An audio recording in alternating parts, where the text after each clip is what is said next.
Kalau perlu orang Jawa bilang ada dingklik. Tahu kata dingklik? Orang Jawa bilang dingklik itu kursi pendek di bawah sekali itu. Itu nggak ada bahasa Indonesia itu dingklik, kalau saya tidak tahu. Nah, jadi yang menang atas satu hal sakit hati. Tadi sebelum ke sini ada 2 SMS masuk. Yang satu dari seorang ketua guru sekolah minggu. Ya, dia itu baru ikut suaminya ke Bali untuk pelayanan.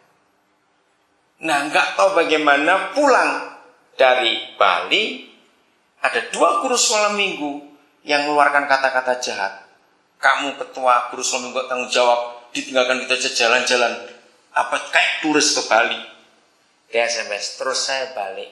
Saya enggak SMS, saya telepon. Gitu aja kamu marah. Saya akan doakan supaya kamu disakiti lebih daripada itu. Wih, dia kaget. Loh, kenapa begitu? Saya jawab, Yesus Tuhan pernah berkata, murid enggak lebih dari gurunya. Kamu belum disalib, baru dikata-katai sakit hati. Amin. Baru sesuatu itu yang muncul SMS yang kedua. Dia baru buka email, ternyata ada surat dari gembalanya yang nyasar ke tempat dia emailnya. Maksudnya emailnya mau dikirim ke yang lain. Tentang pelayanan yang salah. Terus orang ini SMS saya sakit hati, emailnya di forward ke saya juga. Jawaban saya cuma enteng. Baca Matius 5:48.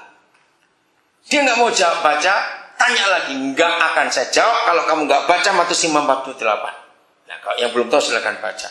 Begitu baca, akhirnya dia telepon saya. Kamu ngerti sekarang? Iya.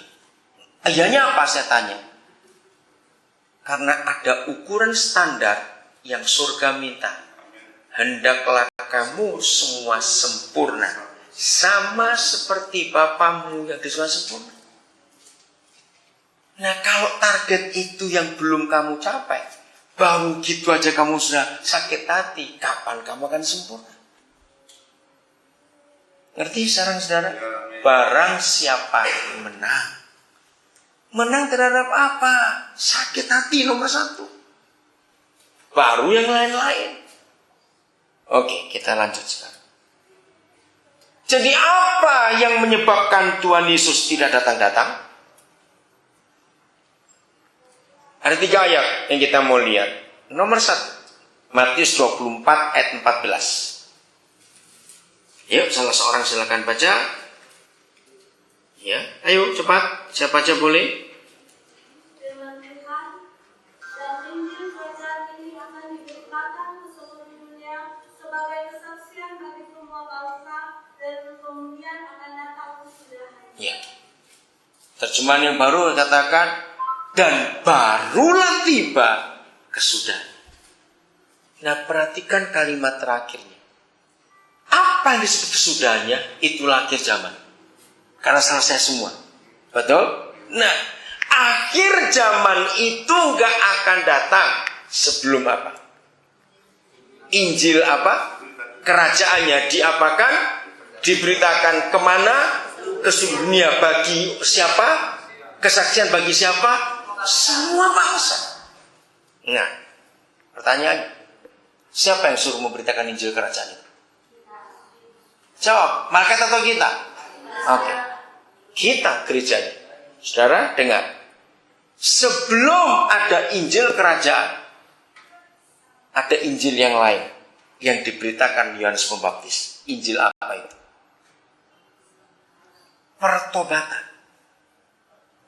Nah, sekarang bayangkan, yang pertobatan saja belum diberitakan semua. Bedanya apa Injil pertobatan dan Injil kerajaan? Beda, saudara. Di dalam tulisan banyak ayat ada Injil keselamatan. Nah, itu Injil pertobatan. Itu belum semua diberitakan. Bayangkan, dunia ini sudah berisi hampir 7 miliar manusia. Nanti 2011 diperkirakan dunia berpenduduk 7 miliar. 7 miliar itu berapa? Kalau hitungan juta, 7.000 juta. Saudara bayangkan, dari 7.000 juta manusia di dunia, sekarang baru 6,7 miliar. Jadi 6.700 juta 6.700 juta manusia di dunia. Yang mengaku Kristen dalam catatan statistik dunia itu belum sampai 2 miliar. Jadi separuh saja belum. Itu Injil pertobatan, Injil keselamatan. Nah, apa bedanya Injil kerajaan? Ya, Injil kerajaan yang saya baru beritakan ini, bahwa orang-orang benar yang menang akan memerintah bersama Yesus. Itu Injil kerajaan. Nah, sekarang bayangkan, yang Injil pertobatannya belum semua, lalu Papa masih nunggu Injil kerajaannya lagi. Coba bayangkan, kok bisa-bisanya pendeta khotbah Yesus mau datang kiamat? Itu kan goblok sekali. Yang keselamatan aja belum separuh dari dunia ini diberitakan. Kasihan Tuhan. Kita harus mikir. Kisah Rasul 3:21. Ini lebih ngeri lagi. Kok kita lihat agak beda dalam terjemahan secara literal, tapi tidak apa-apa dibacakan aja secara literal. Ayo, 3:21. Yang seharusnya lah surga sungguh menerimanya sampai waktu pemulihan segala sesuatu yang tentang itu. Elohim telah mengatakan melalui mulut semua nabinya yang kudus sejak dahulu kala. Ya. Yang olehnya seharusnya surga menerimanya. Menerima siapa? Ini terjemahan yang baru. Kristus itu harus tinggal di surga. Nah, ini pernyataan yang agak aneh. Paulus, ini khotbah Paulus waktu hari Pentakosta untuk mempertanggungjawabkan karena mereka dituduh mabuk. Masih ingat tuduhan itu? Lalu Petrus berkata enggak. Yesus itu harus tinggal di surga. Ini yang mengagetkan, saudara. Kenapa harus? Sampai waktu pemulihan segala sesuatu, seperti difirmankan Tuhan dengan perantaraan nabi-nabinya yang kudus zaman dahulu. Jadi ada sesuatu yang menahan Tuhan Yesus nggak turun-turun dari surga. Apa yang menahan tadi? Karena belum pulih. Dan ingat, yang dipulihkannya nggak main-main. Seperti yang dinubuatkan para nabi yang kudus zaman dahulu. Berarti gereja harus membongkar semua nubuatan pemulihan dari kitab Kejadian sampai kitab Maleakhi. Bayangkan kerjaannya masih banyak kok bilang Yesus mau datang dan kiamat lagi. Sudah nggak mungkin itu. Jadi gereja harus membongkar kitab Kejadian sampai Maleakhi, karena setiap kitab itu para nabi bernubuat tentang pemulihan. Nah, saya mengambil kitab Maleakhinya. Sejak tahun 84 saya ngerjakan itu, yaitu pemulihan hati Bapa.